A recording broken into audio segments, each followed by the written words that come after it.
Omid Mohebzadeh, seorang konduktor muda Australia, memegang gelar Bachelor of Music dalam pertunjukan piano klasik dan memimpin dari Australian Institute of Music, hadir di Sekolah Kusuma Bangsa Palembang, Sabtu tanggal 14 September tahun 2024.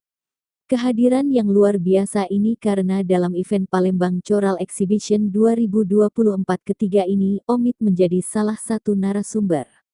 Colors Choir bekerja sama dengan LP3KD Sumatera Selatan menyelenggarakan kegiatan Palembang Choral Exhibition, pagelaran paduan suara, yang juga disupport penuh oleh manajemen Sekolah Kusuma Bangsa Palembang, sebagai tempat penyelenggaraan kegiatan ini. You guys to take note of the breath. It's very important. Kalau lagunya pelan, kita bernafas dan mempersiapkannya juga harus pelan. Dan kalau lagunya cepat, nafasnya pun harus cepat.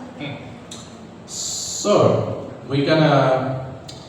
I was thinking, just